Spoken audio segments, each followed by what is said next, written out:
Welcome, everyone. This is Michael Gibbs. I'm the founder and CEO of Go Cloud Architects, and I'm so happy to be here with you today.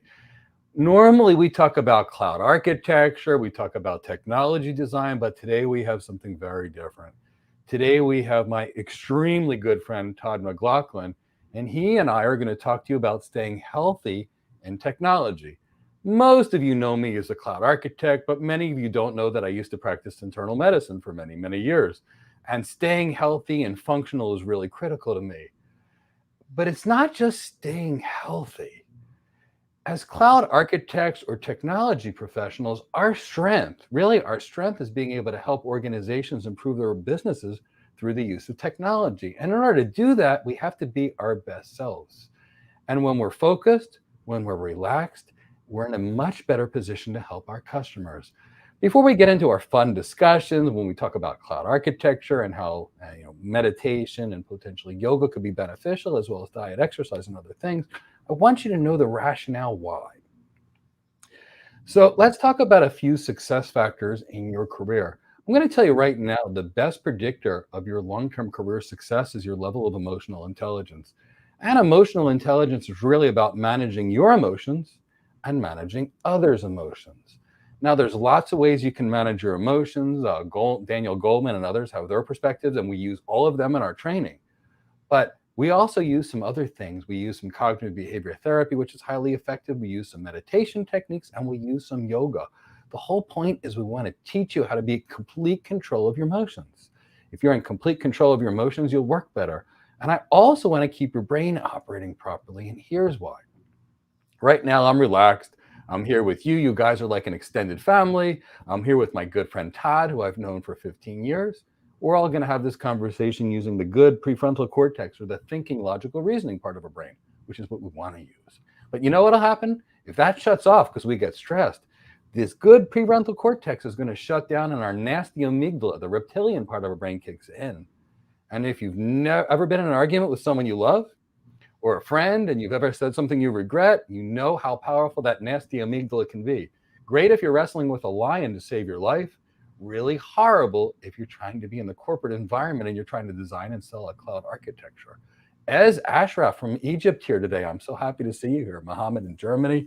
So really wonderful. So that's one of the reasons we're going to talk about yoga and meditation for technology professionals. Now, before I have to introduce Todd, and I have to let you know how I actually met Todd. So about 15 years ago, I was actually sentenced to yoga by a Krav Maga instructor. I've done martial arts for 15 years. And I was told, you must go to yoga. And in my head, I had no idea. I didn't know yoga started with a warrior discipline from the Sikhs in India. I just had, this impression of yoga in my mind. But I was a good little martial arts student, and I did exactly what I was told, and I went to a yoga studio. Now, 15 years ago, I walked into Todd's yoga studio, and I was expecting it to be some really wacky experience. I walked in the room, they started the room, everybody put their hearts in the center and said an om, and literally I was like, okay, what environment am I going to walk into? 5 minutes later, Todd's wife, Tamara, taught this course. I was addicted. I felt better. I was more relaxed. I was more energized. And I literally became a yoga addict from that first class that Todd's wife, Tamara, taught. And literally speaking, I practiced yoga ever since. It's been 15 years. Many of you know me, know I was in an accident where I couldn't walk for many years. Yoga was one of the many things that helped rehab me, and Todd helped rehab me and helped bring me back to a more functional normal. So I'm always going to be respectful for Todd for that. Todd taught me more about yoga than I'll ever know. And I want to let you know Todd's yoga background so you know where he comes from. He trained with basically two of the three yoga founders. So we've got an ashtanga yoga lineage, which comes out of Mysore, India, from Pattabhi Jois. Todd actually got to train directly in Mysore with Pattabhi Jois. Another lineage of yoga is the Bishna Ghosh, Bikram type lineage. Guess what? Todd trained with Bikram 20 years ago and had a Bikram College of India. So Todd's been training at the source now for over 20 years. He's a massage therapist. He's studied in Thailand as well. I work with Todd. Todd's done 100 Thai massages on me, and Todd knows more about yoga than anybody I've ever met. I've been to about 300 yoga studios, and I call his studio home. And the reason I've been to 300 yoga studios is I used to travel constantly. And before I became a yoga instructor, I would pop into any studio in there. And every time I went there, I used to think, God, I wish this was native yoga. God, I wish I was in Juno Beach. Why isn't it Todd's class? Why isn't his wife's Tamara's class? They're in a league of their own. So Todd, if you'd like to talk about yourself for about 2 minutes, tell everybody what you do, and then let's talk about staying healthy in tech. Well, thank you, Mike, so much for inviting me today. I really feel honored to have this opportunity. And I appreciate all the wonderful, kind words that you shared. Thank you so much. Yoga is something that I really am passionate about and have been practicing for quite a few years now. And we've had a center here in Juno Beach in Florida for the past 15 years. And my wife and I had a studio, as Mike had mentioned before, in San Diego and California for about 4 years prior to that. And I remember when I was first getting involved in yoga and how good it made me feel, how I was undergoing a lot of stress. And with my first class, I just felt so different. And I couldn't believe the positive effect that it had on me. And I just started practicing every day, sometimes 2 times a day. I would just squeeze it in as much as possible. And so, now having a little bit of time to practice and work with people for the last 20 years, this is where both my wife and I have learned so much, like just getting in the room, because within yoga, there's theory and then there's practice. And it's fun to get into the theoretical side, but really getting into the yoga practice is where the benefits truly, in my opinion, truly come from. So, I just feel honored, and I'm so thankful, Mike, for you to think of me and to want to invite me here to speak with you today. I just want to also say how amazing you are, Mike, because, with what happened in the last 2 years with the pandemic, I'm a very in studio. I love to be with people and seeing people and interacting with people. And when COVID happened, we had to close our studio, and Mike right away was like, Todd, you got to get a camera. You got to get your live stream up. And my tech skills aren't phenomenal. Like, you guys listening are amazing at this stuff. For me, it's very difficult. And you might feel the same way when I started going into the yoga stuff. You might say, I can't do this. Well, Mike has helped me to figure out how to get my whole studio online. So thank you, Mike. I just wanted to give you some kudos for how much I appreciate you and how much you've helped us here as well. Thanks, Todd. And it's funny. I in life, I look for true friends. And, if I call Todd and say I hurt my back, he'll be at my house in 5 minutes. And I know his schedule is almost as bad as mine. And if Todd calls me and says my systems are down, I'll be there in 5 minutes too. And that's really the way I like the world to work. I just love it that way. And I try to keep my inner circle. One of the things that I want people to understand is what happens when you sit. As a rule, there's lots of ways to judge fitness. And I'm not one of those people that says 10,000 steps per day is the secret to fitness. And the reason I'm not going to subscribe to that is we have multiple energy systems in the body. We have a phosphocreatine system, which we use for short bursts of activity. We have a lactate or non-oxidative phosphorylation metabolic pathway that we use for short bursty events of less than 2 minutes. And we have an oxidative pathway, which is basically slow, steady, like cardio. So we need to train all these energy systems to be truly fit. And that's why I don't like saying things like, hey, just walk. Walking is great, but it doesn't accomplish everything that we need to. Now let's think about what happens when we work. And I've got my yoga shorts on today. So in case I do some yoga with Todd, so I'm not going to be totally professional, but let me just take a walk back for a second. Now, when you sit at a desk all day long, everything is in front of our body. We're hunched forward. So what typically happens is we start to move like this. And as we're sitting, we're moving like this. And what happens is our bodies anatomically constrict into this position. Now, we're supposed to stand like this. But what happens is we sit on the desk, we stand like this. And what happens is we start loading up parts of our body that are not supposed to be loaded. Now, as we do things in front of our body, another thing that's going to occur is our hands are going to start rotating. So which if you were to stand up and just relax, if you're standing up with your arms by your sides, and go ahead and do it, everybody. If you're healthy, if you're anatomically correct, your thumbs are going to be facing forward. Totally relax.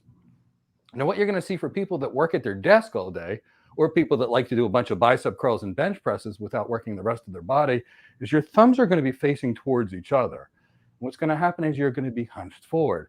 And this is going to pull you in this way. And what will happen is over time, your body will get locked into this position and you will have a lot of pain and you'll have a lot of fatigue. And that's not what we want to do. So sitting is not great for you. We're putting a ton of compression on our spine. We're not moving. We're not metabolically active. So there's different ways to sit, and there's different things that we can do to move around. So, these are kind of one of those things to really keep in mind. We want to be able to flex forward, extend backward, laterally flex, or rotate. These are natural movement planes for the body. Why am I talking about this? If you sit still all day long at a computer like you're in a cast, do we think that helps our mobility? No, we get locked up. So as architects who sit behind a desk all day long and jump on an airplane to go fly and give a speech, who then jumps on in a car to go give your next speech, who then goes into a car for the next speech, you wake up the next morning and you fly somewhere, I think you could see how you're hunched forward over time.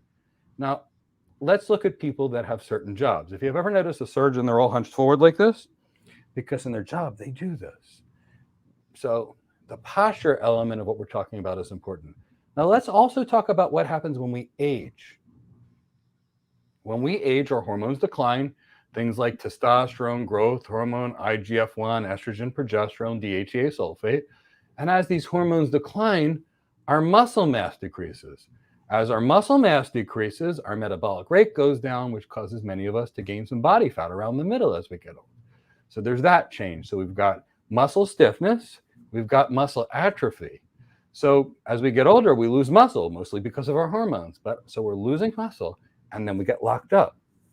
None of this is good for our heart. And if we're not careful, our arteries can get plugged up with plaque, and we can have a heart attack. So what we're trying to do to stay healthy is we're trying to keep our heart healthy, we're trying to keep our minds healthy, and we're trying to keep our bodies healthy to protect our joints. And there's lots of ways to do this, but yoga can help us, because yoga could be used to train strength. I mean, Todd can talk about that. Yoga can be used to train mobility, and yoga could be used for mental relaxation. So Todd, could you talk about some of the types of things that you could use yoga for on the benefits of staying healthy, staying strong, getting some cardio versus not getting cardio? Can you do that all with yoga? Yes. I mean, sometimes there's the misconception that yoga will just involve sitting and chanting Om or sitting in a meditation pose. And then people have the thought that, how am I going to get my exercise in if I go to a yoga class or a yoga practice? And there are different ways that we can approach the asana or the posture practices of yoga. And so naturally, if we do take more relaxing and or sedentary style of yoga, such as, we have that type of yoga called yoga nidra, where you just lay down on your back and someone talks you through relaxing different parts of your body. But in styles like ashtanga yoga, which is ashtanga is a word that means 8 limbs. And so in yoga philosophy, there's this 8-limb approach. But in ashtanga yoga, we are moving our bodies dynamically with the breathing. So there's this idea of coordinating our breathing with movement. And this actually generates a lot of heat in the body. And it involves coming down onto all 4 limbs, onto the hands, onto the knees, and lowering into a low push-up and pressing up. So there's a similarity to doing push-ups in like a calisthenics class. So, actually in yoga, you can get an incredibly intense workout. And so it really comes down to like, what are our goals? Like, what are we aiming to achieve? Now, like what we're going to practice here today, Mike, together is something very simple and gentle that we can do while seated in a chair. And is that going to really elevate my heart rate? It'll help, but it's, more maybe what we'll be focusing on is the ability to slow down the nervous system and relax the nervous system. So there's a lot of different angles we can look at this from. And in answer to your question, yes, you can get an incredible cardiovascular experience, but I think what's also really interesting about yoga is the ability to calm the nervous system. And so when we are revved up, maybe we've had, too much caffeine, and or like you said, if we're hunched over and working on a device for a long period of time, our energy just gets so depleted. And there's a lot of pain in the body sometimes too. I mean, realistically, to sit at a desk for a long period of time is quite painful. So, yes, yoga can alleviate that. And then if we take the practice a little further out off of the chair from behind the desk on a mat, we can definitely get an intense cardiovascular exercise. Would you agree? Totally. So, I mean, I think there's a lot of ways you can get a high heart rate in yoga.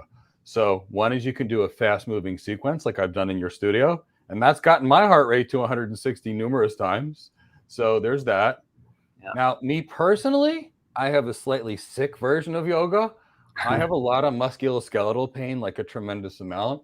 And I found that when I used to do Bikram yoga, which is at 104 degrees, the heat made my joints feel good, and it also elevated my heart rate. So I went a little cuckoo, and I invested in 9,000 watts of heaters inside of a 100 square foot room in my house.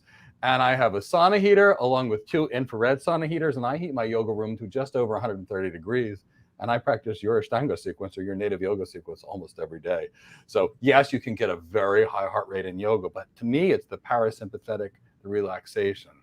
So one of the things that Todd was talking was about relaxation, and that's really the main benefit that I think of yoga. So there's 2 parts of our nervous system. Our nervous system kind of operates automatically for the most part. We've got something called an autonomic nervous system, which is going to be divided into something called the sympathetic nervous system and the parasympathetic nervous system. Now, we get in our car, we see something in front of us, we slam on the brakes. Guess what? We just kicked on our sympathetic nervous system. Now, if we have to fight a lion, and hopefully it's never a lion because I love lions, plus they're stronger than me and they'll win. If I have to go wrestle with a lion, I might want that adrenaline to be able to do it. But if the lion just decides to sit on my lap like Elsa the lion in the movie Born Free, and I just want to pet the lion's head, I don't want to be in an aggressive environment. I want to be in an environment where I'm relaxed. And yoga can shut off that overly active fight or flight mechanism and turn on this relaxing mechanism. When we relax, our blood pressure drops, our heart rate drops, we stop sweating, and we can communicate better and learn better. So that nervous system activation or relaxation that Todd talking about is amazing. Want to know something really interesting? Let's talk about the autonomic nervous system. It opens and closes our blood vessels automatically. If it's cold out, it'll constrict the blood vessels. If it's warm out, it'll dilate the blood vessels. If we're stressed, the sympathetic nervous system will speed up our heart rate. If we're relaxed, the parasympathetic system will slow it down. But just think how the body's regulating these things at all time. If you're stressed, you'll breathe more quickly. If you're not stressed, you'll be more relaxed. Wait, can you control your breathing? Breathing's controlled automatically by the body. That's some Kalabati breathing. Did I just do that on my own? So here's the key. Breathing is the bridge between the sympathetic nervous system and the parasympathetic nervous system. It's the only thing we can control. If we can control our breathing, we can control our heart rate. If we can control our breathing, we can actually control blood vessel dilation because we're activating different parts of our nervous system. But it's the breathing. That's our only tool that we can do it. I can't go in there and turn a dial on my heart and say, go from 62 beats a minute to 54. Can't do it. But I can control my breathing. So what Todd talked about there, that element. And when Todd described the Ashtanga yoga, linking that breath to a movement, that's what sold me. I mean, I'll have Todd at some point do a demo, but literally speaking, if he says Yakam inhale, and you with your arms up, Dway exhale, Trini inhale, look up. The point is every movement is linked. One breath, one movement. So for that 90-minute primary series or secondary series or whatever it is, every breath is planned out. I want you to really think about planning every breath for 90 minutes. And it's not just planning a breath. It's tying the breath to an actual movement and trying to be perfect in your movement and perfect in your breathing at the same time. So when you're thinking about this cloud architecture that's driving you nuts, and you're trying to get into one of these poses called asanas, the Tagga demo, you can't be thinking about your work and trying not to fall in one of these poses. So breathe, pose. There's so many parts of yoga that makes it so magical. Now, for me, I found that I like Ashtanga yoga because I like that breath linking to movement. And there's a lot of types of yoga for every type of person and everybody. Todd, could you talk about different variations of yoga and how they could be helpful for people staying healthy? Yes, definitely. There's this idea in yoga culture and yoga philosophy that each person has a specific constitution or propensity toward different ways of learning.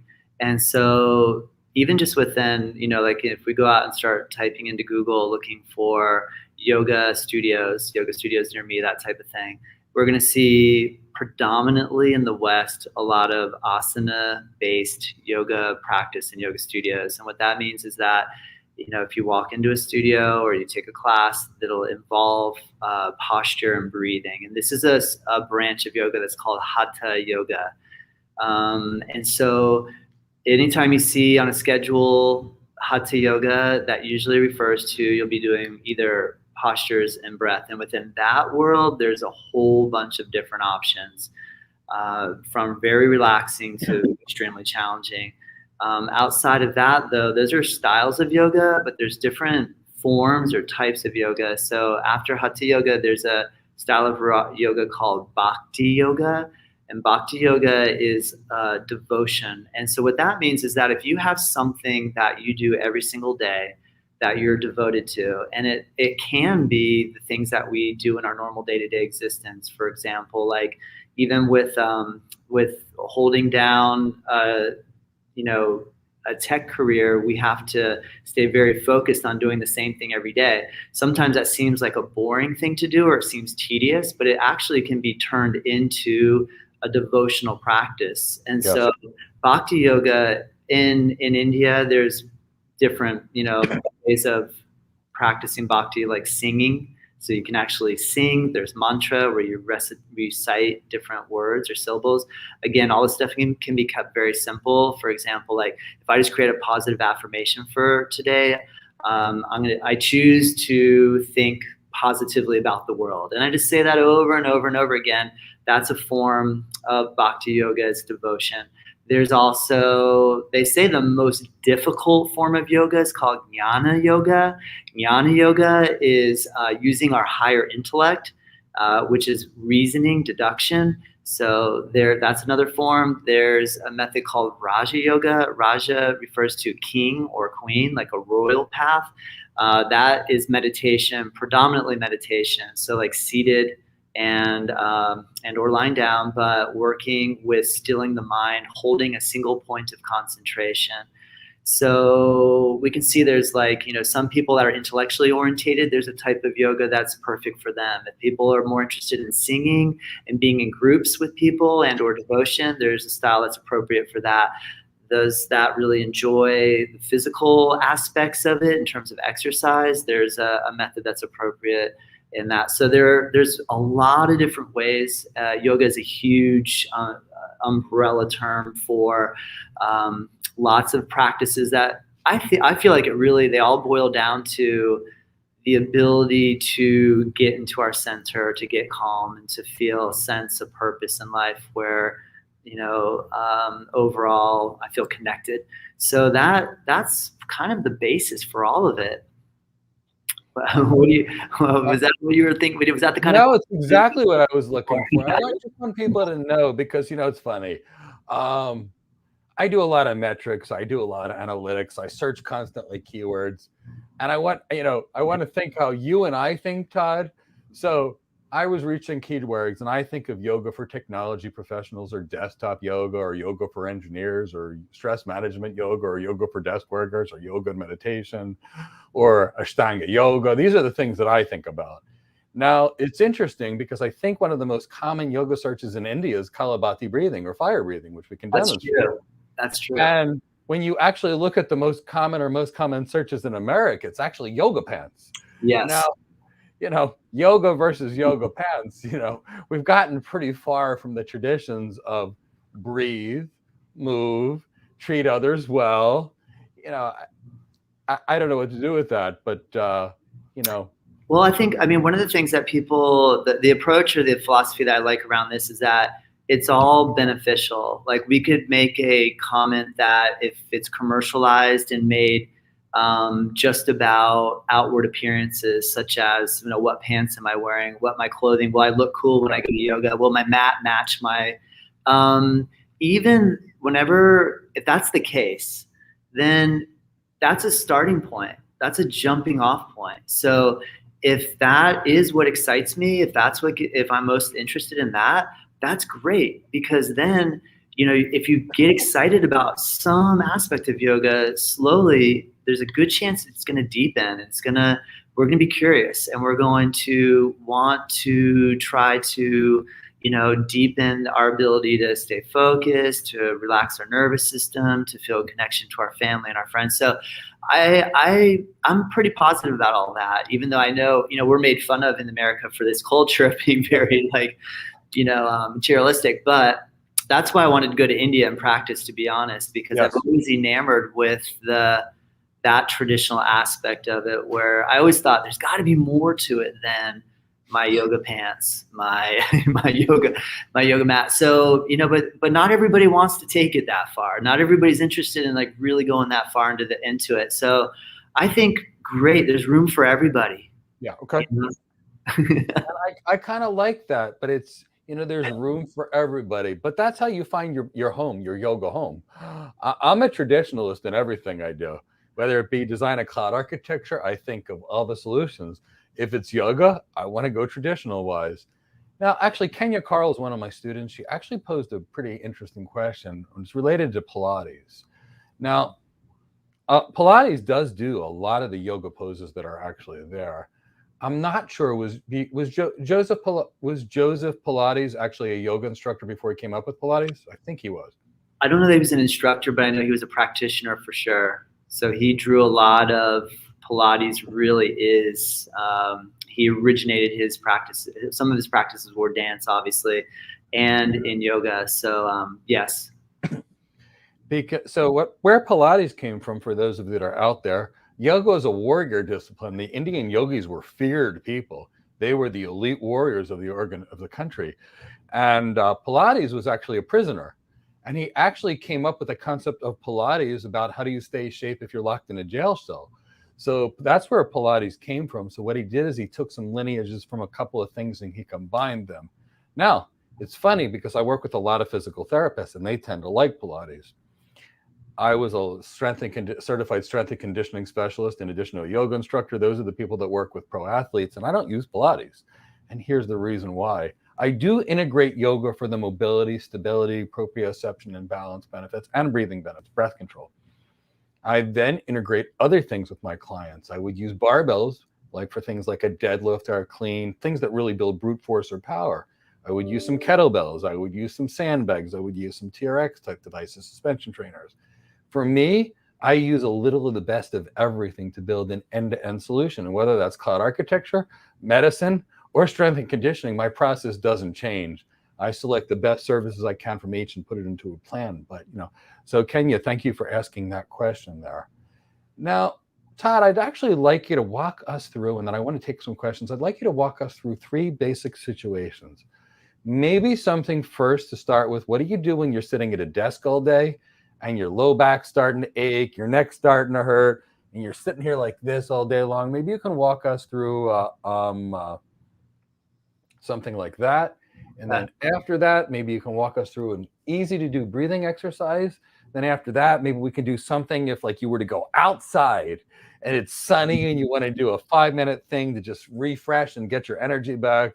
And then after that, I see we've got some questions about yoga strength training in the gym, and we'll address all those questions because I want to answer everyone's questions. So Todd, do you want to walk us through like a desktop yoga kind of sequence? You may have to change your camera for this. I'm not sure. Yeah, absolutely. Give me a second just to change my camera view, and then I'll, oops. Okay. All right. Well, great questions, Mike. So I have a chair set up. The cool thing about yoga is we can adapt it to any situation. So it really has no bearing on your flexibility level, your strength level. And I was also thinking when Mike asked me to come up with something, obviously you're seated in a chair probably quite a few hours a day. And so when you're hunched forward and or like what Mike had mentioned in terms of anatomical positioning with working with our hands in front of us, that you probably feel a lot of stress up in your upper trapezius or in your shoulders. So one of the first things we can focus on, if we just go around the neck area, is just doing some really gentle, simple neck stretches. Now, whenever we bring our chin down, that's flexion. So you're just letting your head relax forward. And then the opposite is extension. Now, everybody has different things going on with their neck in terms of past trauma and or maybe even surgery or accidents. So if I suggest something and really you just have to listen to your body, if something doesn't feel good, please do not do it. So listen to your body. What I suggest, try it. Okay, thank you. So tucking your chin down is flexion. Lifting your chin up is extension. So this is just a really simple way to just relax your neck muscles. And another classic really is just, it's called lateral flexion, when you lean your head over to one side, and it's lengthening the distance between our shoulder and the ear. And then in yoga, there's symmetry. We're working both sides equally. So there's the idea that you always want to stretch or hold ideally about the same amount of time on both sides. So already we have dropping the chin down, we have lifting the head up, we have taking one ear over to one side. Feel free to do this with me while you're watching if you'd like, and we take the ear to the other side. Now we can do neck rotation where you turn your chin towards your shoulder, and you can do rotation the opposite side. So these are the simple basic movements of the neck. There is a thing called neck rolling, but I recommend you be very careful with neck rolling. The way I like to teach neck rolling is go down first, come up a little bit, lean over ear to one shoulder, come back to neutral, drop your head back as much as you can comfortably, come back to neutral, go opposite ear to other shoulder, come back to neutral. And that way you won't torque the neck too much. Great. Another area that's really gets super tight whenever I'm sitting at the chair is my low back, and I start to get some back pain often. So in yoga, there's something called cow and cat, and that's where we do the expression of extension and flexion. However, we can do this while seated in the chair. One of the good things, one of the main ideas, I know if you're on a rolly chair, if you're on a chair that has wheels, you gotta be careful. Because I've actually tried to do chair yoga, those things where I lean too far on the front, the chair is flipped out the back. So the main thing, I want you to be stable, so you gotta be sitting on your chair so you're pretty level. And one really simple exercise is put your hands on your knees, and you just try to get your chest up, and it's a back bend in essence. This is the expression of the cow pose. And we wanna try to breathe in while we do this. And ideally, if you can breathe through your nose, great. If your nose is blocked and you gotta breathe through the mouth, great, no problem. But if you can't, keep your mouth closed, try to breathe through your nose, and you inhale, lift your chest up. And then the cat pose is the opposite expression. You let your body round forward to stretch the muscles across your back. So we can coordinate breath with movement here. So that when you inhale, try to pull your chest forward, lift your head up. As you exhale, drop your head down and round your spine. So we'll do this about 5 times. We'll call that 2 times. So go inhale, lift your head up, chest forward, exhale, drop your head down and round. That's 3. Inhale, lift your chin and chest up. Exhale, round your body forward. That's 4. One more.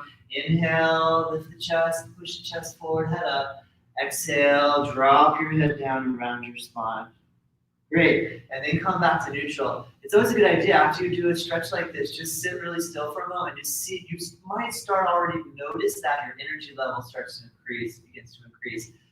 All right, now we have what's called rotation. So if you're seated in a chair, if you take your left hand, actually, let's go to the right side first. Take your right hand on the chair behind you. I don't know if you have a back on your chair. You can put your hand down on the seat of the chair, and we're gonna put our left hand on the right knee, and you just gently try to rotate the spine and turn your chin behind you and look over your right shoulder. So this way we bring in some rotation. So we've done some flexion, extension. Here we're going to rotate the spine. And take your head forward first. Release, come back to center. Go the other way. Put your left hand behind you. Put your right hand on your knee. Try to sit up relatively straight. And then pull or draw your left shoulder back. Simple rotation exercise for your spine. Good. And then come back into the center. I want to keep it really basic so you remember some of these concepts. Remember, you're going to stretch your neck, right? You're going to do some side bending with the neck and also rotation with the neck. You're going to do some flexion and extension with your spine. And then you're going to do some rotation to create some movement and to help warm up the muscles around the spinal column. All right, good. Another area that I want to focus on with you guys is your shoulders, elbows, and wrists. So another great one is to try to take your arms above your head and imagine you're holding a yoga block between your hands. And if you can tip your head back, try to look up in between your hands. Good. Now take your arms down beside your body and reach your arms apart. And feel like you're trying to get your fingertips as far away from each other as possible. Good. Excellent. Now take your hands behind your back. See if you can grab again. I'm not sure what chair you're in, but try to grab either the seat of your chair or the back of the chair or the rest part of the chair. Hold on to it. And again, stretch your shoulders back and press your chest forward and really try to open up the front body. Good. Another great one, there's a pose called eagle pose. And what you do is you take your arms above your head, and then you're going to take your right arm under your left arm and first see, can you hug your own shoulders? Can you grab around the sides of your body? And then hold that and try to pull your elbows down. This way we're going to stretch the muscles between your shoulder blades on your back. This is an area that can get really tight and tense.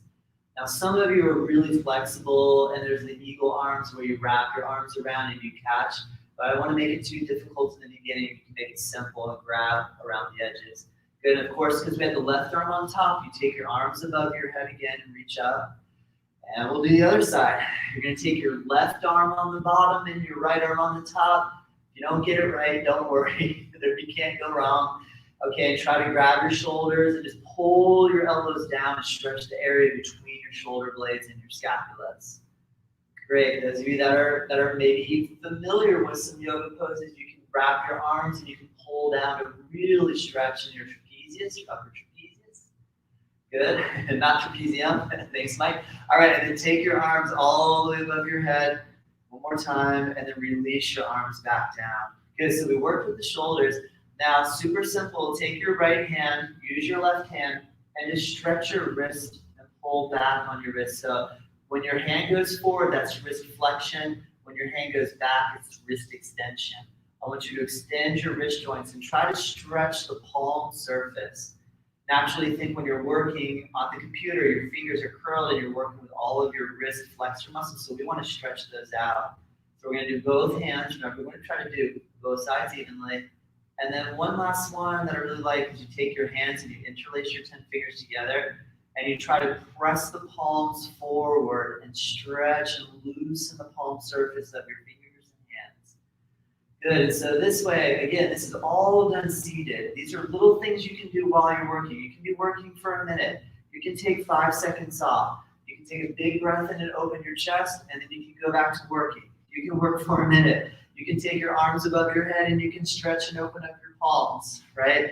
And just build in moving your body while you're working.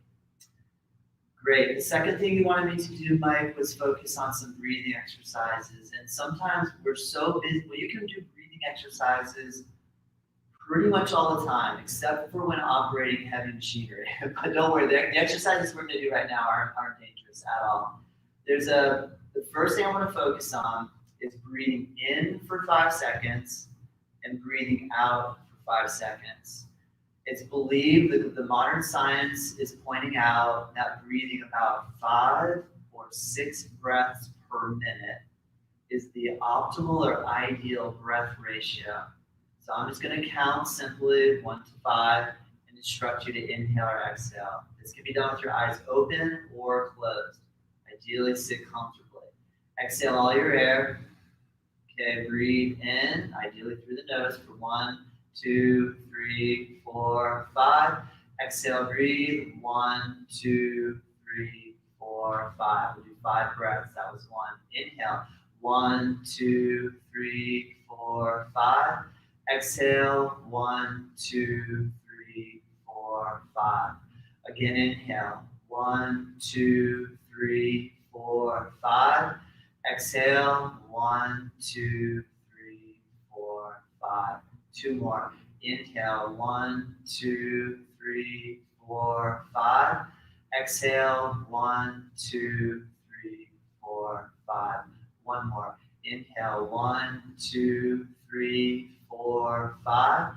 Exhale, 1, 2, 3, 4, 5. Excellent. Try to implement breathing rhythmically and relatively deep like this. The second exercise I want to teach or show you is called box breathing. What we're going to do is we're going to inhale for 4 seconds. We're going to hold for 4 seconds. We're going to exhale for 4 seconds. And we're going to hold for 4 seconds. Ideally, try to do through the nose, mouth closed, but again, do any way you can. Here we go. Exhale your air. We're going to do 5 times. Inhale, 1, 2, 3, 4. Hold, 1, 2, 3, 4. Exhale, 1, 2, 3, 4. Hold, 1, 2, 3, 4. Inhale, 1, 2, 3, 4. Hold, 1, 2, 3, 4. Exhale, 1, 2, 3, 4. Hold, 1, 2, 3, 4. Again, inhale, 1, 2, 3, 4. Hold, 1, 2, 3, 4. Exhale, 1, 2, 3, 4. Hold, 1, 2, 3, 4. 2 more. Inhale, 2, 3, 4. Hold, 1, 2, 3, 4. Exhale, 1, 2, 3, 4. Hold, 1, 2, 3, 4. Inhale, 1, 2, 3, 4. Hold, 1, 2, 3, 4. Exhale, 1, 2, 3, 4. Hold, 1, 2, 3, 4.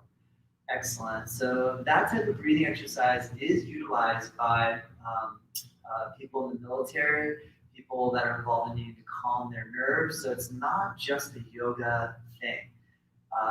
It's really a great way to help build your concentration to calm your nervous system.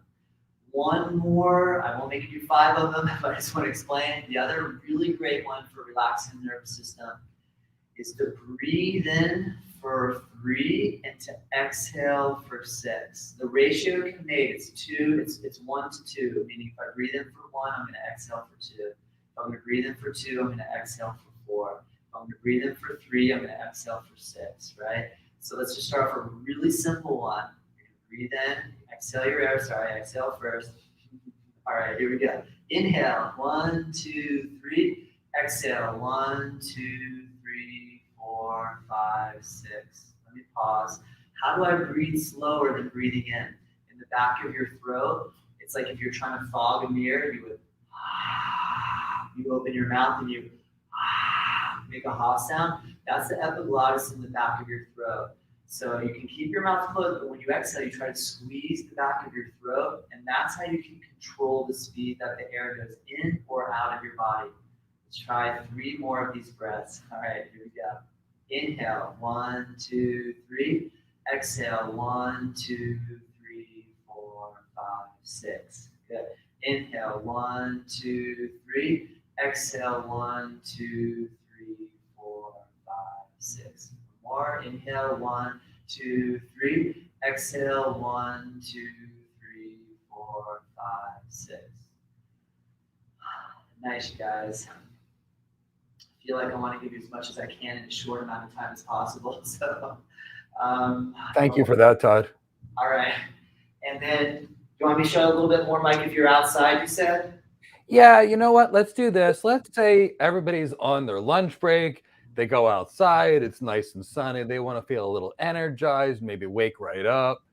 And then when we're done that, Todd, how warmed up are you?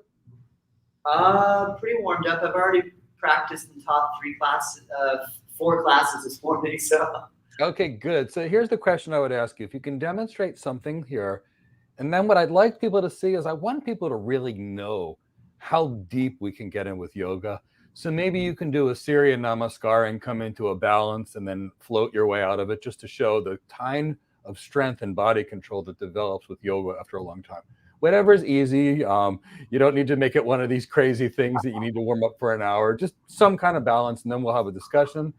So let's say This is, you had a nice sunny lunch break, you've eaten lunch, you want to move around, and then we'll bring it back. I've got some things that we're going to hold till the end that are going to give you guys some really great opportunities. So bear with us, but I want you to get a feel for what you could do if you go outside after a sunny lunch break. And then I want you to see from Todd, what real yoga gets like. And if you're having fun, hit the like button, subscribe, that kind of thing. I'm told I have to become a YouTube person.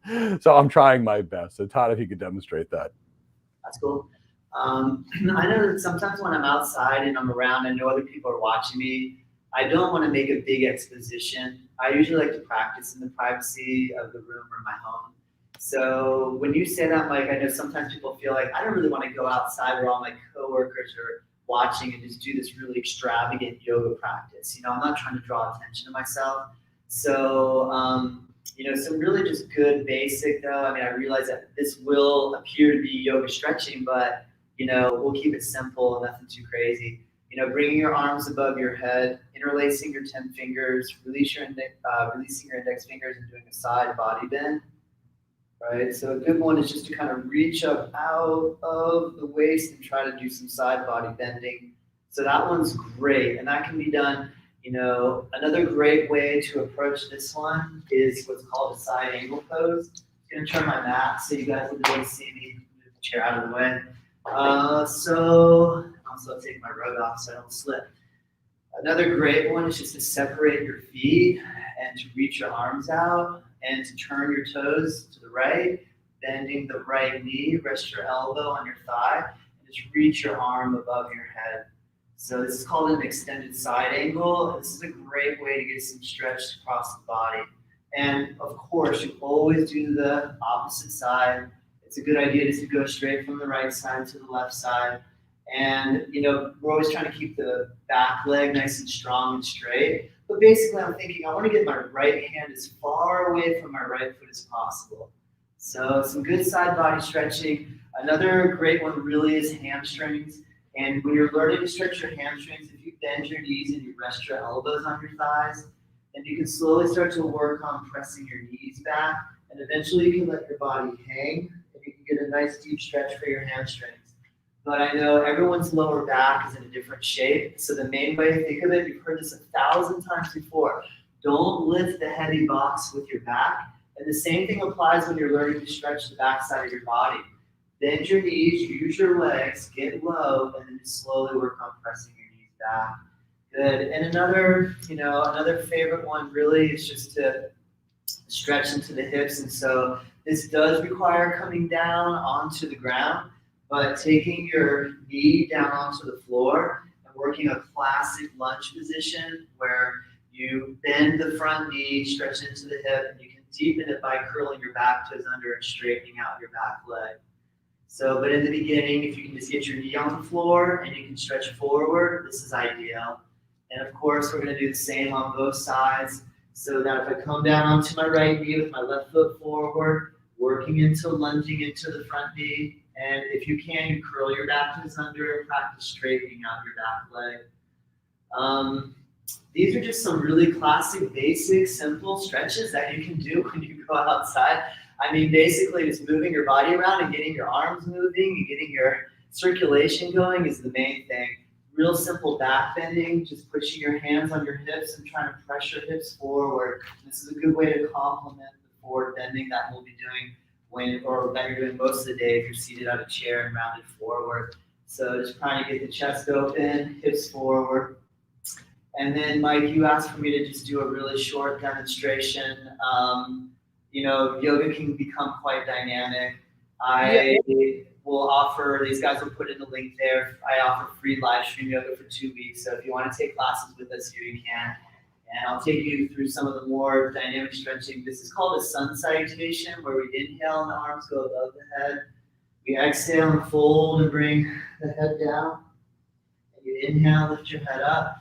We exhale. And here's where the upper body strength piece is, where we start to work on the low push-up position. And we can move into the inhale, up dog. And we can come into the downward facing dog. From the down dog, what Mike was mentioning is that we can work on jumping and floating and landing the feet, and then folding and bringing the head down. And on the inhale, you come all the way up. And on the exhale, you let your arms come down. But so, we can make it very dynamic. In the beginning, though, what I want to impress upon is that anybody can do this. And the way that I have people start working on the sun salutation is to come down to the hands and knees so that we can get the hands to the floor. You come down to the hands and knees. And this is our up dog. It's the cow. That's the one we mentioned earlier. And this one is the down dog, the cat pose. And we can make it real simple with the child's pose. All right. Well, I feel like I want to encourage and make it known that, we can go as slow and simple as possible. So hopefully I answered some of your questions, Mike, and that's an ample demonstration. Is there anything else you would like for me to cover? Todd, I think that's a perfect demonstration. Thank you. You covered the things that I wanted you to do. Something to do with the desk, to take care of flexion, extension, rotation. You talked about some 3 different kinds of breathing. The box breathing, which is actually used by SEAL teams right now. The other type of pranayama, that inhale for 5, exhale for 5, that's used by a tremendous number of military units right now, in some very specific roles, as well as widely use these things with the Olympic athletes as well. Then you discussed that Ujjayi breathing, which for the reggae people that like to listen to Ziggy Marley are always hearing about Ujjayi breathing, and now you know what it is. That victorious breathing, that inhale and exhale is really great. And if it's wintertime and you go outside and you're cold and you inhale, you'll feel your body heat up. In fact, there's a Navy SEAL, his name is Mark Devine. He was commissioned by the Navy to get people through buds. He teaches Ujjayi breathing to his recruits so they can get through SEAL training when they're stuck in the cold Pacific Ocean for long periods of time. So these techniques are used way outside of just yogis like Todd and me and Tamra. So I wanted to see that. So let's answer some questions for you. The first question while you're standing, Todd, is Babita. And I want to, Babita said, what could I do on my morning walk? So I kind of like the concept if she walks, maybe she does like that Ardha Chandrasana with Padhastasana, and then she moves forward a little bit, then she can do a hamstring stretch, then she moves forward, she could get into a warrior pose, then she can move. So that way she could alternate certain things. Could you, so let's do this, Babita. Todd, and we're going to list it in the link below. We have a completely free 2-week trial for Todd's yoga studio. There's no financial relationship between Todd and I, but I asked him to make sure we have it. So I'm going to put the link in the description that you can try his classes free for 2 weeks. Personally, if you're like me, 15 years later, you're still going to be taking Todd's classes. But if you don't, even if you take those classes for 2 weeks and you know what the warrior pose is, and you know what the triangle pose is, and you know some of these other things, I think you can do them during the work. How would you answer that, Todd? How would you say? The first thing I thought, that's a good question, Lavita. The first thing I thought, and what I like to incorporate when I'm walking, is the breathing part. And there's a technique from a Vietnamese meditation teacher named Thich Nhat Hanh. He's really famous. There's a good chance you all have already heard of him. He has a technique called walking meditation. I've done it. One of his techniques is to try to breathe with the amount of steps that he takes, or that anyone takes is the idea. So, for example, like if I'm on a walk, I'm going to try to coordinate my breathing so that I can try to breathe in for maybe 1, 2, 3 steps. And it's not easy to do. It's challenging to do because like mentally you'll be thinking about a million other things. But if you can concentrate on trying to breathe with your steps, so you just count your steps and you try to, and what will happen, you try to breathe with the steps. As far as implementing like stretching with walking, usually you want to do that before or after. I mean, unless you're like making this like power walk routine where you're incorporating yoga, while you're walking along. You're outdoors, so like, you probably want to avoid rolling around on the ground, I'm thinking. But like doing basic standing stretches, such as the ones that we mentioned, like stretching your hamstrings. Another great one, if you're a walker or runner, is really we want to stretch our quadricep muscles. And so the classic runner stretch that we always see is to grab the foot and hold the foot. But this does require balance, to be able to hold balance on one leg. So I think that's something that is unique to yoga as opposed to a walking practice. And so you can incorporate stretching and loosening up your quads and focus on balancing.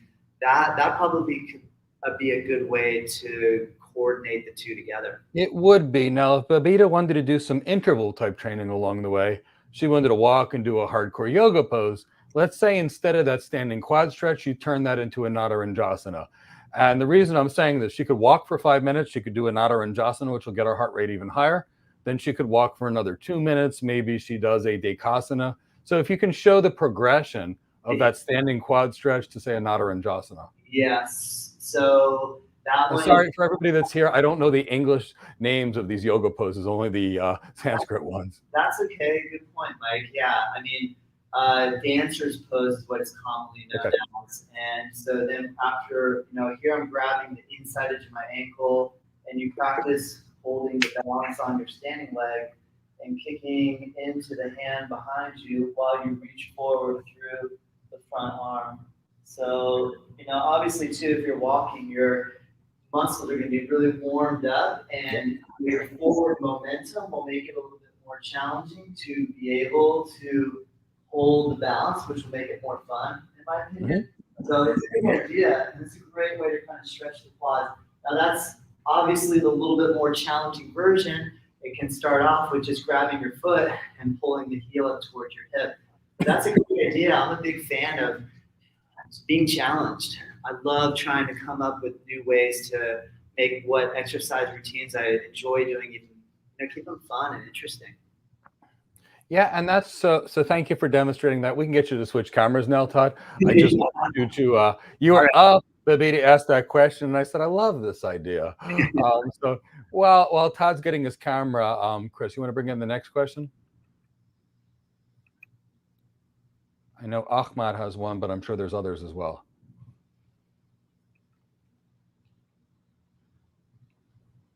Okay, well, so can you, Carl,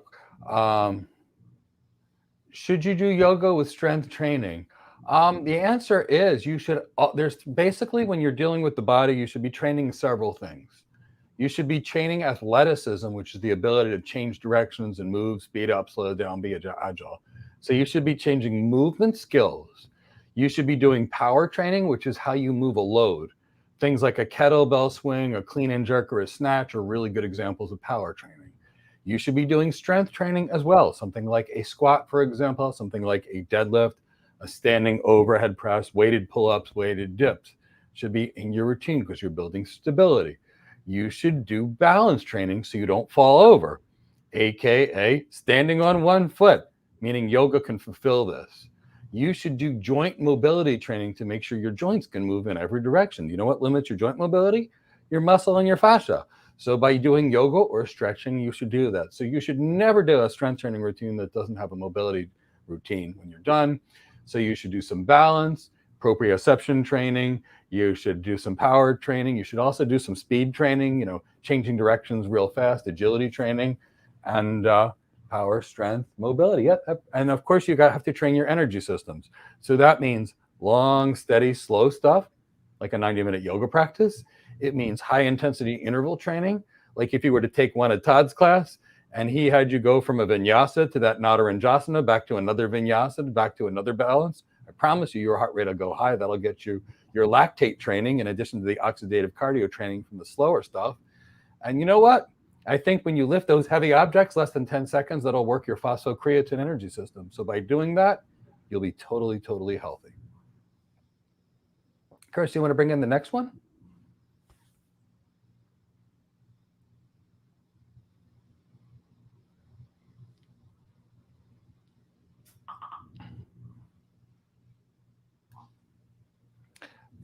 Okay, let's go to Ahmad, because he had a really good question on warm-ups.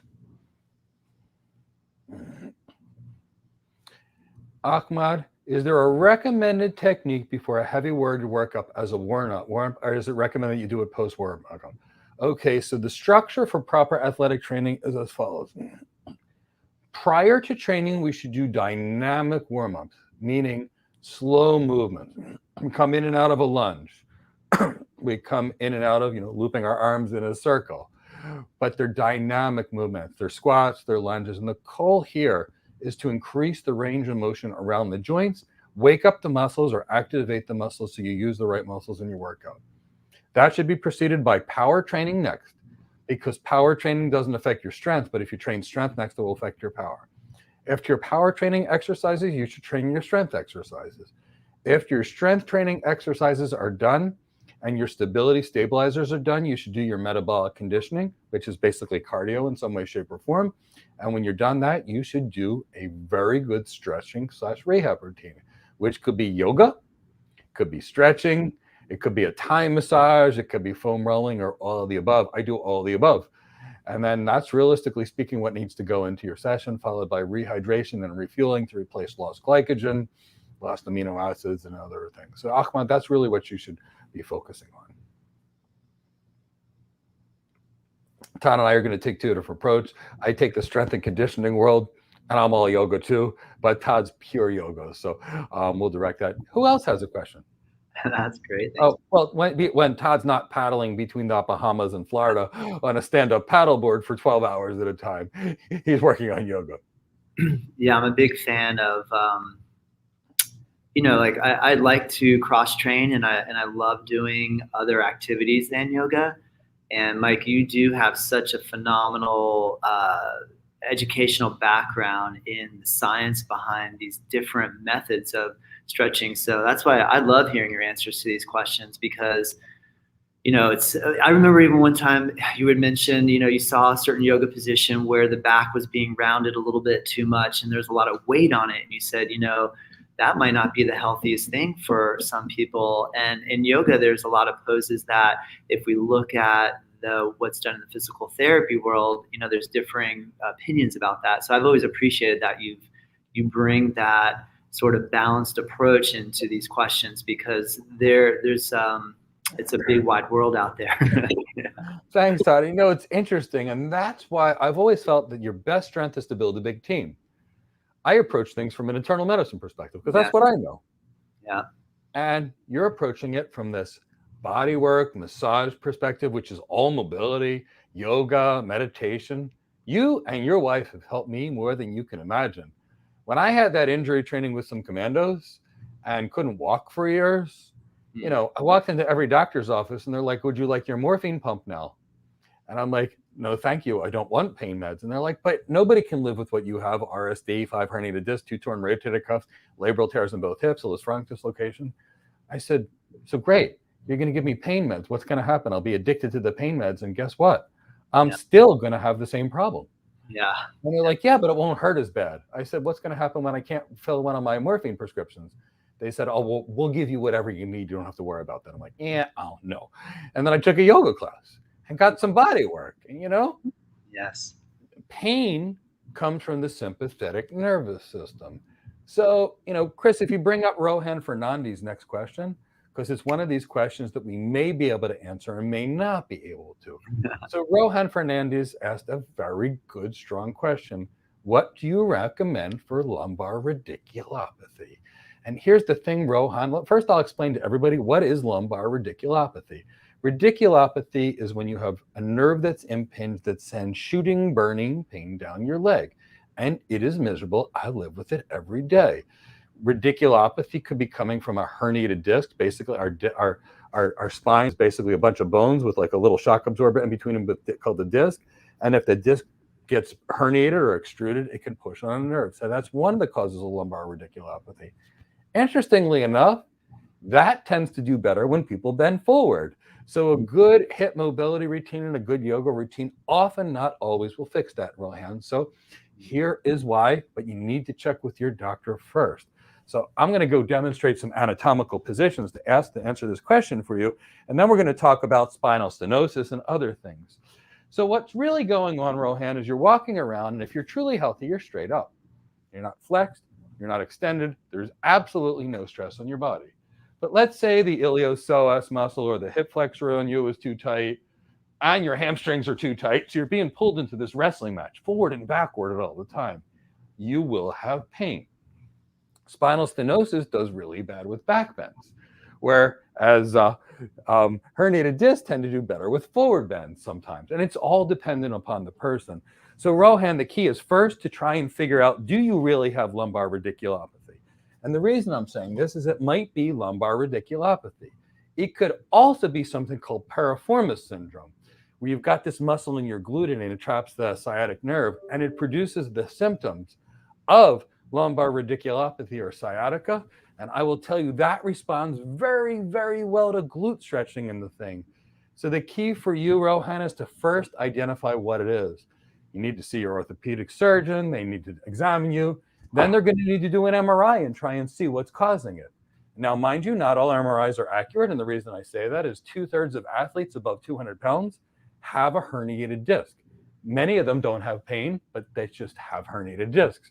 So it's pretty easy for us to say disc pain is the cause. Now, again, I would ask your doctor, Rohan, when you look at it statistically speaking, yoga has a 70 to an 80% cure rate of lumbar radiculopathy. You heard that, 70 to 80%. Surgery has like a 60%. Yoga has a better treatment rate than surgery for fixing lumbar radiculopathy.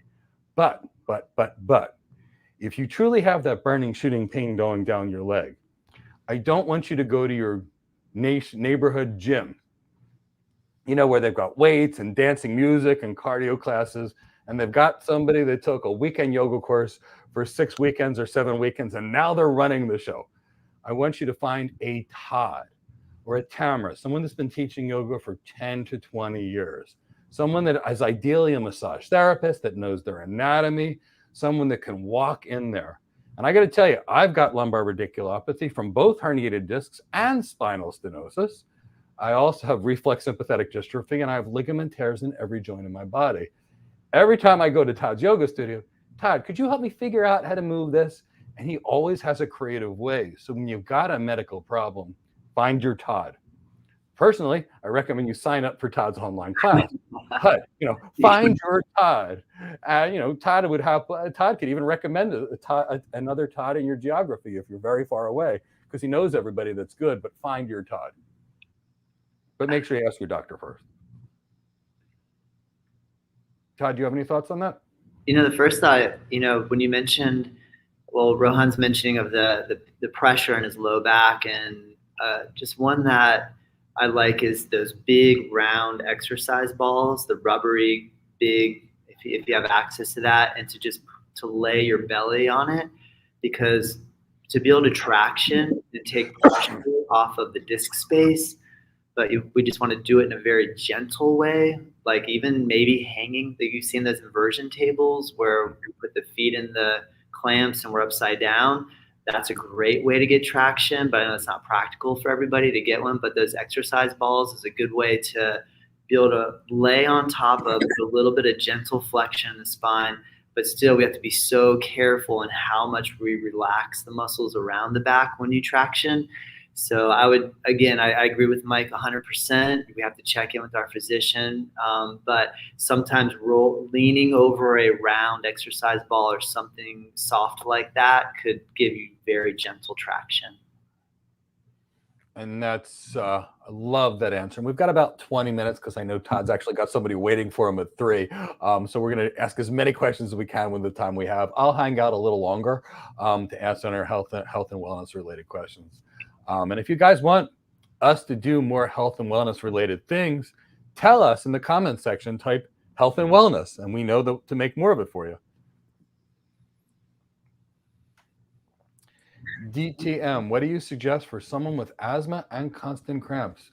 I suggest seeing your internal medicine physicians, and I mean that. Here's the reason why. Asthma is typically an inflammatory condition that really needs to be managed. It's both a disease of airway obstruction as well as inflammation. So long-term asthma management typically needs an inhaled corticosteroid.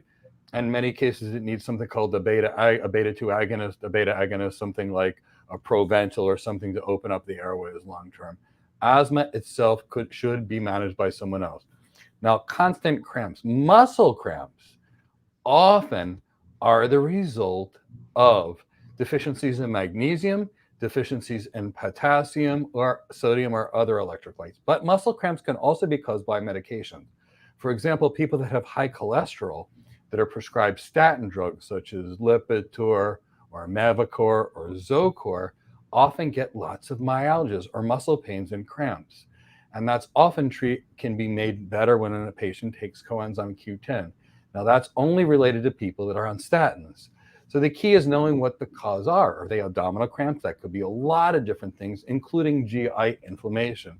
So it could be that the same thing that's causing the asthma is actually causing the cramps. And what you'll actually find is people that have lots of joint pain, they've got asthma, they've got high lipids, high cholesterol, they have all the same problems. And if you can provide a better diet and a better lifestyle, getting rid of all those excess omega-6 fatty acids such as corn oil and soybean oil and replacing them with monounsaturated fatty acids, getting rid of high glycemic carbohydrates, improving the right foods and the natural foods. In many cases, these conditions get better. The key is they have to be actively managed by a physician the whole time because there's so many things that mimic the same things. In tech, it's a little easier. We look at tech and, we've got a broken problem that's typically caused by one of 5 things. Unfortunately, no 2 humans read the textbook on how their body's supposed to behave. And you can have 2 people with a herniated disc in the same place that have totally different symptoms. One person can have extreme pain. One person might not even know. So treating patients is a little bit different than treating some of the tech stuff that we do. Good answer, Mike. Thank you. Sani, this one's for you, Todd. And I know you answer this all day long. Sani, how does one who has never been flexible like myself become flexible? Great question. This is one of the big questions. So really consistency over a long period of time. And this is like the adage that's been given from the old yoga masters from way back when, is that the key to success in yoga practice and or stretching practice is to be very consistent. So like a great, 3 or 4 or even more times a week over a year, 10 years, and even longer. So that's one of the main keys. The other to take into consideration is that genetically we all are born with unique situations, and some of us are genetically predisposed to being tight. Our parents were, our grandparents, and if we looked back at our lineage and our family tree, we might see that as a common theme. However, the other element in yoga is that it's never too late, and that if you put time in. Now, the main thing that we have to be really careful of, and in our current culture, is that if we go on Instagram and we look at all the really fancy yoga poses, like we start comparing ourselves to what other people can do, and it's really intimidating. And a lot of times we'll see these really exotic positions and think, there's no way I'm going to be able to do that. And so we want to really try to be aware of the fact that your own personal practice is what we want to gauge the success off of and not anyone else. And if you make an incremental shift, like for example, if I can raise my arm here and over about a month, I can get my arm to go up, an inch higher, that's cause for celebration. So if we can make very incremental bits of improvement, then there's a feeling of success. So try to not compare yourself with anyone else. Be really consistent and get a good regular routine going. And I can promise you actually that you will notice something will shift and change. It'll improve. That's the key, Sani. So what Todd said is really key. We all have a genetic level of flexibility. I have really flexible glutes. And you know what? They've always been this way. I also have had tight shoulders my entire life. And started that with my Olympic weightlifting, my powerlifting. I was always having some heavy thing over my head. And there's been a yoga pose that I've tried to work for over 15 years. And about 6 months ago, I could do it. And that's literally just putting one arm behind me and letting my arms touch each other, something in yoga we would call Gomukhasana. But just that took me 15 years, but the point is I got there. So it's incremental. I remember Todd's wife, Tamara, she gave me the best example one time when we were talking about, using yoga props. She said, take a big book like the phone book and then place this down. And she said, remove a page every day. And when you get through the 2,000 pages, you've actually reached it. But that's the point, is small incremental progress. And whether it's a phone book that you're using as a prop that you're going to just use and remove a page each day. I got to put this back before my wife notices that I took away one of my medical books. That's not a doghouse that I really want to be in. But since she uses the medical books far more than I do these days, since she actually practices medicine, and I'm actually practicing cloud architecture these days, but that's neither here nor there. But yeah, so that's the key, is you will become flexible, Sandy. It just takes time. Chris, what else do we have? Nikhil, what would I suggest for a herniated disc in the neck? Okay, so again, Nikhil, I would like to know why. So I would start with my orthopedic surgeon, and then I would start, they typically will write a prescription for physical therapy, which will say diagnose and treat. So what are we typically talking about when we're dealing with these things? We're talking about creating some strength and stability, as well as creating some mobility. So first, I would start with PT, because the PT people are going to do manual stretching of your neck. They're going to do some soft tissue work. They're going to be looking for trigger points, and they're going to be doing that. That will help. But the next question you really need to go through when you're in PT is to get a good examination. You could have a herniated disc. Most common place is C4, C5. And you could also having pain going down your arm. And you know what? That could be coming from your herniated disc. But you could have an entrapped nerve around here. You can have an issue with the brachial plexus. We've got nerve entrapment, and sometimes that gets better. I will tell you, I have had more people that have had lumbar radiculopathy and cervical radiculopathy that really only had piriformis syndrome or needed to be stretched out. And these were people that were on pain meds for years. You send them to a Ralph or a Thai massage, and 2 sessions later, my neck's working great. So I think the key, Nikhil, is really, really good, strong problem identification first, then really strong physical therapy, and then a mobility routine or my massage routine, I think, can help. Todd, since you do all of that, what are your thoughts? First thing I thought of is, from the yoga side, I would recommend do not do any headstands. Sounds really obvious, but sometimes we'll have students come in that do have cervical issues, neck issues, and they get really excited about doing shoulder standing and head standing. So right off the bat, maybe stay away from those. Earlier, I made mention about some great neck exercises are to tuck your chin and to take your head back. However, it might be really uncomfortable for you to tip your head all the way back. So there's a way to do movements where you're continuously trying to elongate your neck and not like leaning and compressing into the neck. And so that's just the first thought, not having a chance to be able to see you. But my main thinking would be, don't put pressure on it, and try to always lengthen up. And if you do any movements, just try to feel like you kind of keep your stability in the center. And if you tip your head forward and back, just do very gentle, minimal movement until it starts to loosen up. And like Mike said as well, the strength component too is sometimes if the muscles are lax, that we need a little strength to kind of give the support. So approach slowly, be careful, but it can get stronger and it can definitely improve big time. Chris, if you want to bring in Evo's comment, because I think it's the most accurate, and then we'll answer Caroline's, and then we'll have Todd go. But this one's Evo's is fun.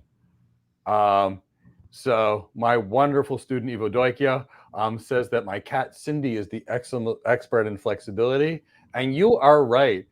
I send pictures of my cat doing yoga to Todd constantly. She flexes herself up into a complete, folds herself in half into a ball.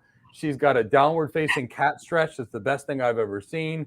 Her cat pose that she did as a kitten is better than I've been able to do after 15 years. So yeah, I think Cindy is a yoga master. The animals are the pros. They are. And by the way, yoga poses are typically named after a shape or an animal. So now we know why.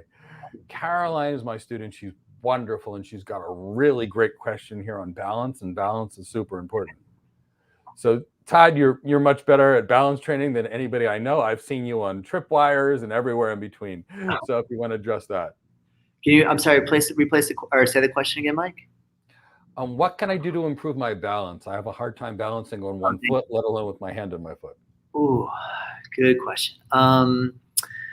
So again, I know I keep saying the same thing over and over, but if we got to practice a little bit every day, what I do recommend is this is something that you can do, like say you're in your kitchen and you're able to hold on to the countertop or a chair, and try to put time in on one foot every day.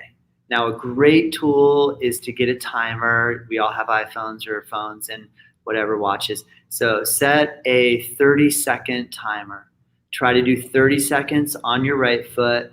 Really simple. It doesn't have to be extravagant. You just practice lifting one foot off of the ground and balancing on one foot for 30 seconds. Do the same thing on the other side. Maybe 30 seconds is too long. Figure out what the amount of time is that's appropriate for you. It might be 5 seconds, 10 seconds, whatever that is. Once you discover that, the next day, bump it up incrementally to like 15 seconds. See if you can the next day do 20 seconds. Try to build up to holding your balance on one foot for a minute and then doing it one on the other foot for 1 minute. So just like a little bit every day, real simple. Like what people tend to do is they try to go like to that posture that I was doing before, which is the dancer's pose, where you kick your foot and you lift your leg behind. That's a little bit complicated. So try to make it really simple. And the other thing is that your feet muscles can be just as can have just as much dexterity and skill as your hands do.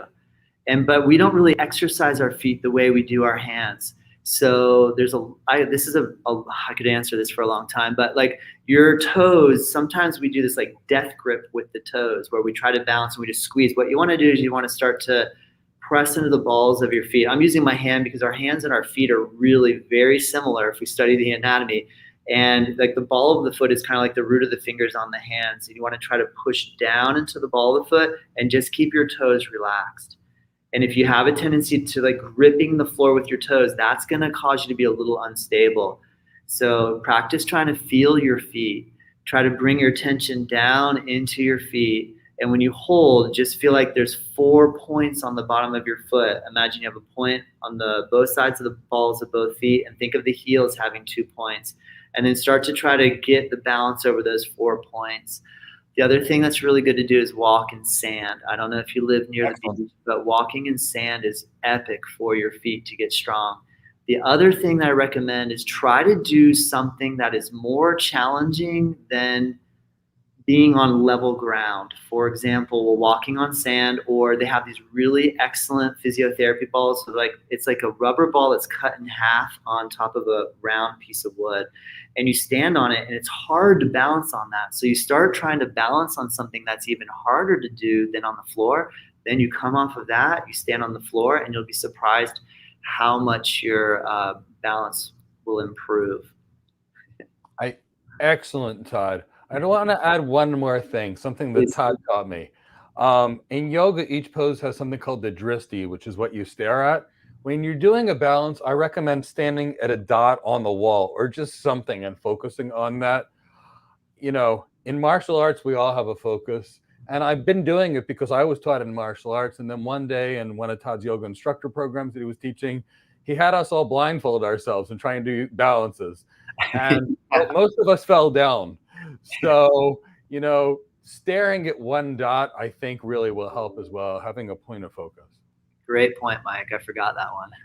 I would have never thought of it until one day you demonstrated you blindfolding yourself and falling, and then we all fell. And then I went, because when I saw you tripping and balancing, I was like, if Todd's having a hard time with this, I'm scared. And then when I tried it, I think I hit the ground with such a loud thud that you were like, hey, Mike, are you okay? I'm like, I'm perfect. I do remember that. I know. I'm glad you're all right. I'm glad there was I was no totally fine. casualties. Yeah. I wouldn't have told you if I wasn't, but I was totally fine. Okay, so let's do this. I know Todd's got a student. So Todd, you have 2 weeks free. Is that correct for anybody that wants to learn your yoga? That's true. There's no obligation. I think you put the link, so you just sign up and you can join in on all of our live public classes. I record them and I put them up on our online site, so they're available if the time frames don't work well for you. And I really, what I'm enjoying about teaching live stream is that if you guys send me a note, like if you want to join in, some of our classes are really easy and some of them are really challenging. So send me a note.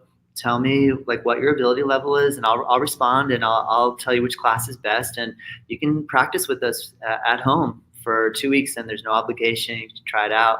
And I really appreciate this opportunity, Mike. This has been really fun, and I just thank you so much for thinking of me and including me. And I'm so excited for all your students because you've got so much knowledge and skill, so smart, and you're just so good at your delivery. I'm just honored to have you bring me in with your group. Thank you. And thank you, Todd. I'm grateful for everything you've done, from helping me learn to walk again, to teaching me yoga, to teaching me things that I've been able to teach and coach other people for years. When I walked into that yoga studio of yours that first time, and I was sentenced to yoga, I had no idea that yoga was going to be an integral part of every day of my life for the rest of my life. So I'm grateful for you for that.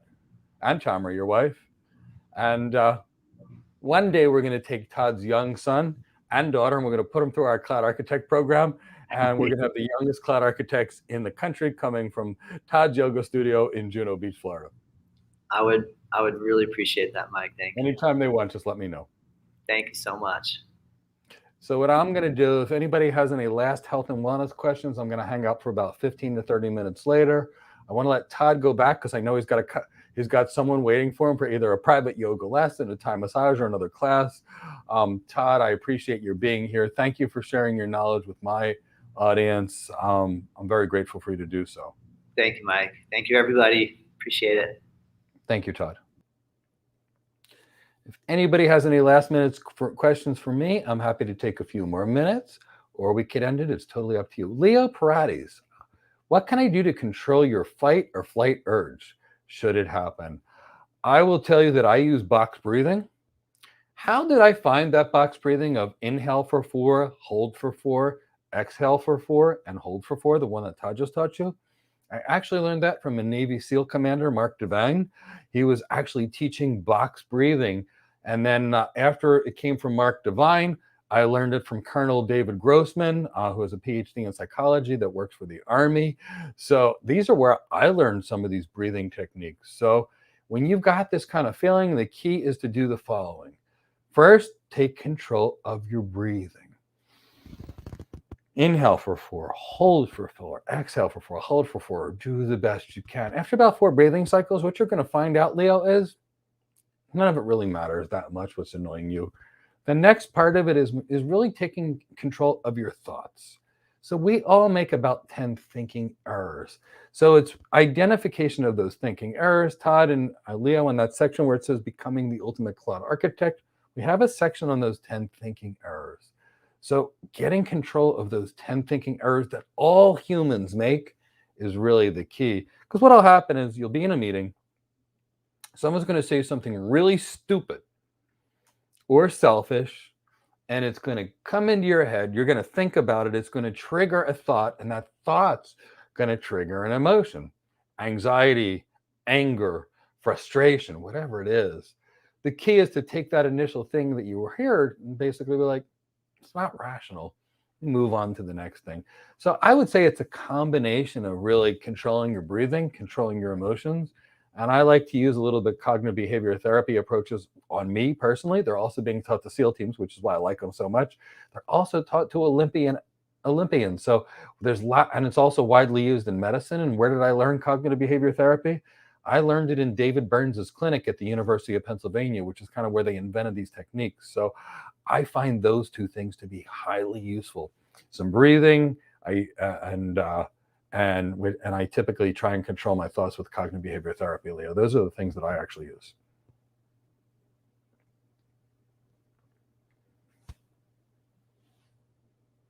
Gabriel, thanks, Mike and Todd. How do you deal with pain in your wrists, knees, wrists, etc., if you maintain the same position for more than 5 minutes?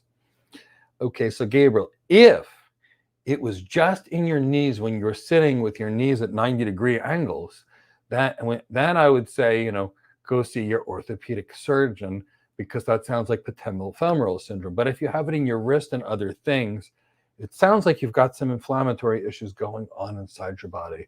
So I would start with your internal medicine physician. Let them run a routine health screen. If they can't find something, I would get a rheumatology consult. I would have that rheumatologist look for osteoarthritis, rheumatoid arthritis, seronegative arthropathies, etc. But these are the people that specialize that. If they find nothing, Gabe, which is what I hope was what happens, then we'd want to do the following. We'd want to look into your diet and see what it looks like. Does your diet have a lot of refined carbohydrates? Does your diet have a lot of omega-6 fatty acids in them, which cause inflammation? Does your diet have some things that are not good for you? If you do, I'd probably try and swap them out with healthier options. Get rid of soybean oil or corn oil in favor of olive oil, for example. Get rid of white flour for whole wheat flour. Get rid of white potatoes and swap them out with sweet potatoes. Just foods that are better for you. Avoid all sugar. Now, if that doesn't do it, and it might not, you might actually have a mobility problem. So I would suggest a really good kind of yoga routine to try and open up those joints on you. Because what'll happen is when we're tight and we sit, we get stiffer. So, when we're actually dealing with this, what do you call it?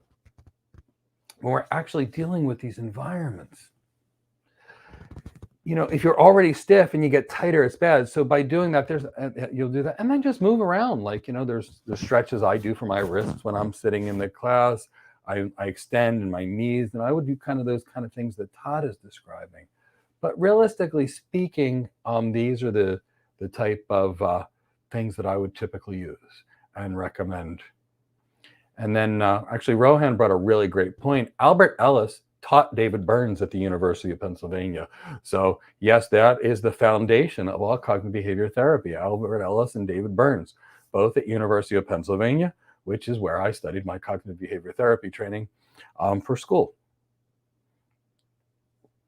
Theo Q, with the new year, do I have any tips such as setting intentions? Well, I follow the theory in The Art of War. In The Art of War, they said, win first and go to war. And that's basically building your battle plan. Theo Q, I always have a battle plan. I have a 30-day plan, a 90-day plan, a 6-month plan, a 12-month plan, a 2-year plan, and a 5-year plan, and a 10-year plan for everything that I do. So setting intentions, absolutely. Now, I am Mr. Yogi. I love yoga. And I've been doing yoga forever. I am not of the philosophy that if I just dream it in my mind, it's going to become true. So there's a term for that. I think they call it manifestation. I believe that with hard work and dedication and the right plan, you actually get to your goals. So yes, I set intentions for absolutely everything that I do. Everything that I do. And I recommend that everybody do that. And hopefully, Theo Q, you have a pretty good plan that we put together a little while ago. Hopefully that's a kind of the perspective that I'm hoping to get across for you. So if you've got more questions on that, Theo, I'd love to answer them. I'm always happy to talk about health and wellness discussions. Staying healthy is so important to me. Perez the Dev, what 2 positions do you recommend for increased flexibility in the hip and the neck? For the hip, there's a couple of things that I like to do. So you got to look at these angles, and I'll actually do this. I'm wearing my trusty rusty shorts intentionally because I had a feeling I was going to be demoing a lot of things. So when we actually look at the hip, what are we dealing with? We're dealing with hip flexion. We're dealing with hip extension. We're dealing with internal rotation, which is the leg going out, and we're dealing with external rotation. So now let's think about this. If we were to come into a lunge position, for example, with our arms over our head, what are we doing? The rear leg, which you can't see, is actually in the lunge position, is getting an iliopsoas or hip flexor stretch. The front leg that I have here is actually getting some glute stretch, it's getting some hamstring stretch. So the concept of the Yoga Warrior 1, I really like Perez the Dev because that gives you a lot of hip flexibility. Now, what else do I like? I like what's called the figure 4 stretch. So if you were to bring up your knee into this position, Chris, if you want to remove the Perez the Dev so you can see the position I'm in, because it's a bit of an odd position. If you were to come into this position and rest your leg, for example, on a chair and then bend forward, that will give you some really good glute stretching. Followed by the butterfly stretch that everybody was taught in gym class, which stretches the inner thighs. So by doing those 3 stretches, Perez the Dev, that lunge, we get the hip flexor and the glute. By doing the pigeon stretch or that figure 4 stretch, we get the piriformis and glutes, medius maximus. And by doing that butterfly stretch, we get the adductors or the internal part of the hips. Here's the key. What you just saw me do is not normal. So you have to pay attention to your body and your limitations. It took me 15 years to get there. So this isn't exactly normal. So where do we start? Little by little by little by little. If you're an architect, you'll know more after 25 years than after you just learned. And you get better every day. Yoga makes you better every day. Just part of life. Everything is incremental, and all good things come to those who keep plugging away at it. So whether it's your career, your yoga practice, show up. Try to get a little better every day, and you'll do wonderfully. Chris, what else do we have? Hi, Jazz. You just joined the session. Could I please share a good position to exercise and stretch your back muscles? Yes, absolutely. The problem is, Jazz, we've got a lot of back muscles. So the question is more which ones? And what I mean by this is as follows. We've got these lats that are over here. We've got an upper and a middle trapezius. They're our back. We have erector spinae, we have multifidus, we've got so many back muscles. So realistically saying, instead of just focusing on that, let's function on the focus of the movement of the spine, which is 4 movements. In fact, pretty much every movement that we do as humans involves 4 movements. It involves flexion, which is basically decreasing the angle in between bones. It involves extension, which is back bends, and it involves lateral flexion and actually rotation. These are the 4 directions that our bodies can go. So I tend to like this yoga pose called Ardha Chandrasana with Padahastasana, which is where you lift your arms over your head. I'll demonstrate it like this. As Todd demonstrated, your arms are over your head. First, you would go to the right, hold this for 30 to 60 seconds. Then you would go to the left and hold this for 30 to 60 seconds. That will stretch these back muscles that are here quite heavily. Now, if you bend backwards next, that will give you spinal extension, which will promote a lot of mobility and help remove some of the problems we get that are associated with forward bends. And then a standing forward bend, which is your low back and hip flexors. There you go. You hit all 4 movement planes of your hips.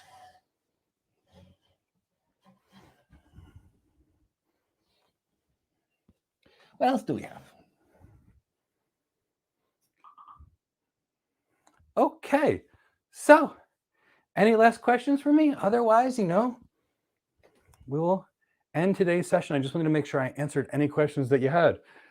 Did you guys have fun with Todd coming here today? So for all of you, I've got a couple of really exciting things to talk about. Tomorrow, we will be here to answer any questions that you may have. Chris, it's 9 to noon, right? And then on Thursday, we are going to spend several hours working through a multi-cloud architecture. And we're going to do multi-cloud connectivity, multi-cloud high availability, We will do multi-cloud security. And together, we will build a highly secure, highly robust multi-cloud environment. A single cloud, I'm going to say it, is just a single point of failure. And we cloud architects should never design anything with a single point of failure. So we should design around it. So let's talk about that. So Thursday, we've got a multi-cloud architecture discussion to talk about. And then on Saturday, we're going to have Yvonne Tambo, one of our amazing students, someone that's 24. And he actually just got hired by AWS. He's a graduate of our program. He hasn't even finished school yet, and they're waiting for him to finish school, but they liked him so much. So we're going to talk about, bring him on and share his experience so you know exactly that anybody can get a cloud architect job with the right training, the right hard work, and the right motivation.